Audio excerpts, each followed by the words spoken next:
You are now listening to D, the delinquent.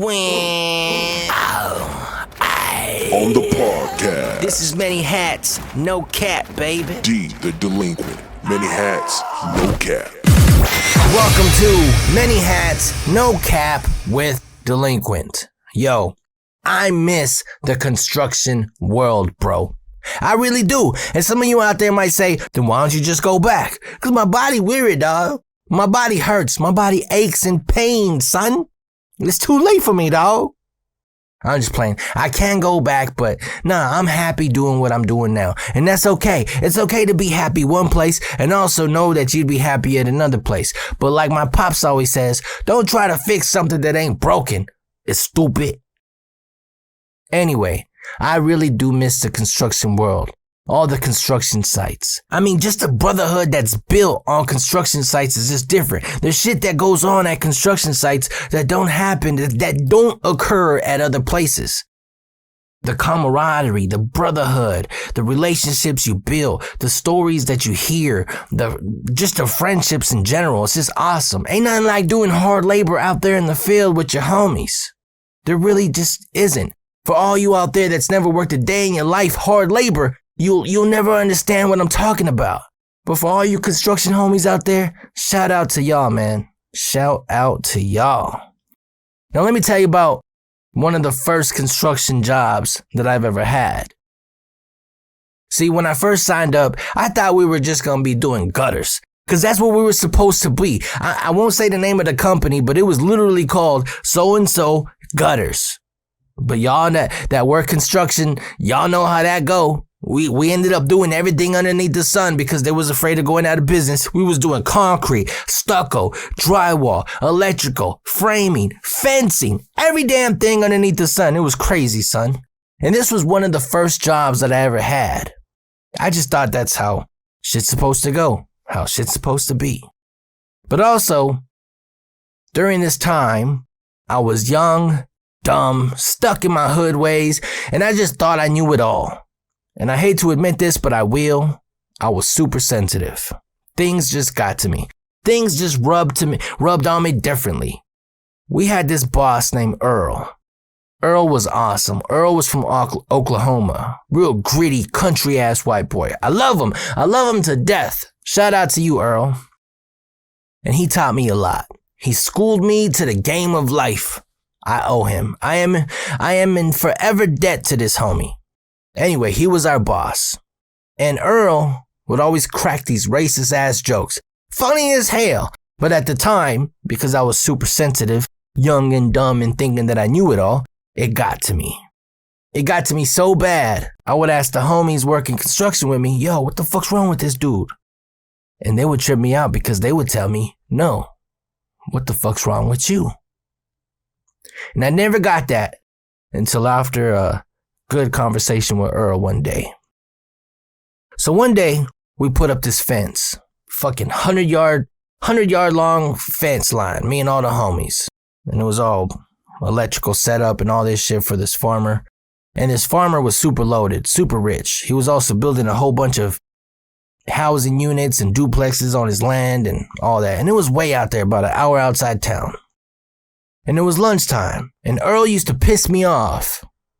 But I know that he earned his way now. He got to the point where he just had to sit his fat ass in the fucking truck, drive around and make sure we was working. And he was like cracking the rip at us with racist ass jokes and comments. Funny now, but not funny then. Anyway, we just finished up this fence line. I'm in the middle. And then Earl pulls up in the truck and he goes, yo, it's lunchtime. I said, all right, cool. I'm staring at him and I start walking. And he's driving along the fence line as I'm walking along the fence line. You know, we're next to each other. And he says, what are you doing, Beater? Jump the fence. I said, I can't. And he goes, what you mean a Beater can't jump the fence? Oh, hey, I heard it all now. And I said, no, dumbass, the fucking fence is electrical setup. And he goes, oh, yeah. That would have been some shit, huh? No, the rest of the construction crew, they're already in the truck. And you know how Mexicans do, we packed that shit up. It was an extended cab, but we also had some Mexicans in the truck bed and all that. And there was a black homie there too. But anyway, they're all in the truck waiting for me.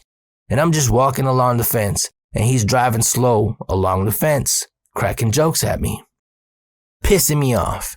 And he goes, you know what? I'll give you $100 if you try jumping the fence. I said, no, man, it's fucking electrified. And he goes, oh, man, come on, you afraid to turn into carnitas?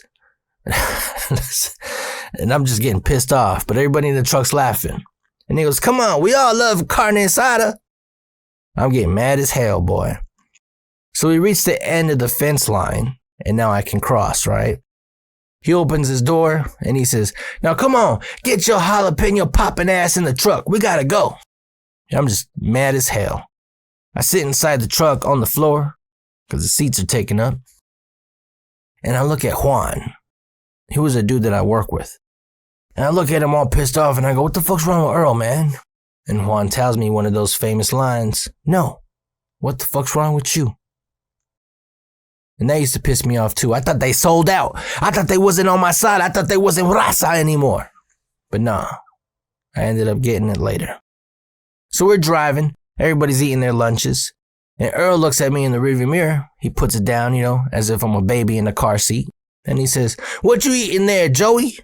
Some tamales, some menudo, bean burritos, frijoles. What you got? I said, I ain't got nothing, Earl. And he goes, what you mean you ain't got nothing? I said, I ain't got nothing, bro. That's why I'm working. I ain't got no money. Oh, hell, that's a damn shame. And he's just driving, blasting his white boy music and everything. And he's driving fast. And I'm thinking he's just going to drive us to the next lot so we can start working on something else. No, he kept driving. Remember, I'm sitting on the floor, so I can't really see out the windows. And it was crowded. So where he's just driving. Then I start seeing street lights, billboards. I'm like, oh shit, he's actually driving into town. He pulls up to a McDonald's. And I'm like, great. Now I gotta hear this fat ass white boy order some shit, and then he's gonna eat it on the way back to the site, and I'm gonna be here all hungry. He pulls up to the drive-thru, and when he gets to the speaker, he says, all right, Joey, what you want? And I'm shocked. Nobody else is shocked, because I guess Earl's done this for them before. But I'm shocked. Ain't no white boy ever buy me lunch before. I looked at Earl, I said, what you mean? And he says, what you want? I said, man, I don't know, I guess a Big Mac, but I don't got money, Earl. I didn't ask you if you got money, dumbass. I asked you what you want. I said, just a Big Mac. He goes, nah, I don't believe your pudgy beaner ass just wants a Big Mac. Then he shouts into the speaker, give me one of them Big Macs and a 20-piece chicken nuggets. And then he looks back at me and says, now they ain't got guacamole sauce, but they got barbecue and ranch. Which one you want? I said, honey. Do they got honey? Honey? Queer ass motherfucker. I said, yeah, I like honey with my chicken. Huh. You guys got honey? And they said, yeah, as a matter of fact, sir, we do. Do you want honey mustard or honey? This boy said honey. So they put honey in the bag and we take off. Earl hands me the bag and he goes, now eat that shit up before we get back to the site. We got work to do. So we get back to the site. Earl says, hey, a thank you would be nice. I said, thanks, Earl. He goes, don't even worry about it. Now get back to work. Drops us off and he takes off in the truck.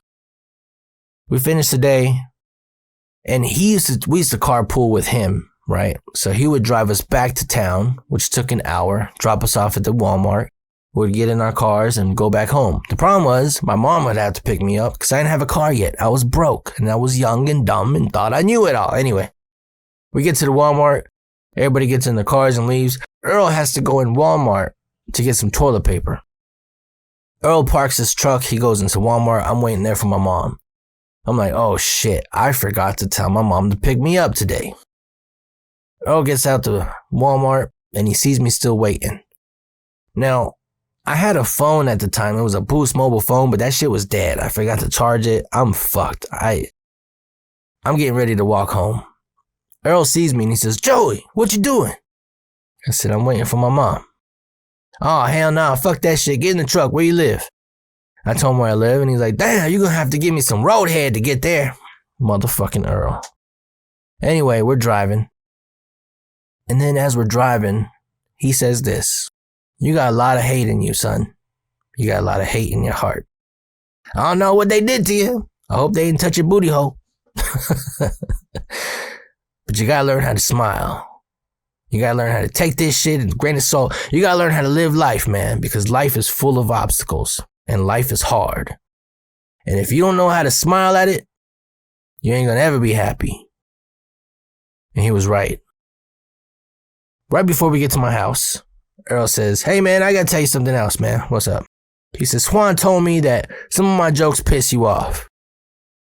I go, all of your jokes piss me off. And he says, but that's the thing, Joey. They're just jokes. I love y'all. And he took off. Went inside the house, and I got it. I understood. Hey, this is all just bullshit. This is all just part of roasting each other. And Earl taught me that what many people take offensive, if you learn how to smile and laugh at it, you're going to enjoy life a lot better than others. So the next day at work, we're bullshitting, talking shit. I'm laughing with the homies. Earl pulls up in his truck and he shouts that it's lunchtime again. We get in the truck, same routine. Earl says, hey, Beaner. Everybody looks up and he starts laughing. I kind of laughed too because that was funny. And he goes, no, not that Beaner. Beaner number 4, Joey. I said, what's up, Earl? And he goes, hey, man, you're going to have to start busting my balls back. I said, all right. And he goes, no, for real, I want to hear some good racist shit come my way, all right? You need to get good at this. I said, all right. He goes, you have lunch today? I said, nah. He goes, all right. Then he tells all the dudes in the truck, you guys cool if I get Joey lunch again? Everybody says, yeah. So we go back in town. He gets me lunch again. This happened for a good week until I got my paycheck. I bought a little igloo and I started bringing peanut butter and jellies to work and shit. But anyway, as days progressed at the job site, I started getting better at racist jokes. I became so good. One time, I hit Earl with a good one. And Earl said in front of everybody, damn, that shit stung, Joey. Just remember, motherfucker, I may be a realist, racist, punk-ass country white boy, but I still got a heart and feelings, asshole. So that told me I had to dial it down a little bit. But much love, Earl. That was awesome. Before I close this episode, I want to share this one more story, right? I was doing drywall with another company. And surprisingly, Juan, the homie from the previous company, he was also working with this company too. Me and Juan were asked to do a side job at a mini mansion up by the mountains over here in Tucson. It was a Saturday. I'm like, hell yeah, let's go do this job. Let's make this money real quick. Boy, this house was beautiful. You needed to enter a security gate and then another security gate to get to this person's little mini mansion. You know, I'm not even going to call it a mini mansion. This fucking thing was a mansion. It was huge.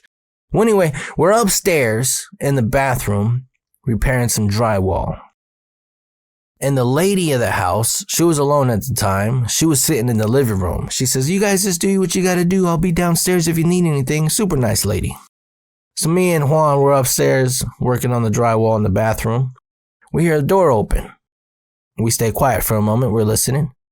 And then we hear them whispering, the husband and wife. I don't know. I don't fucking know. I don't know. I asked him.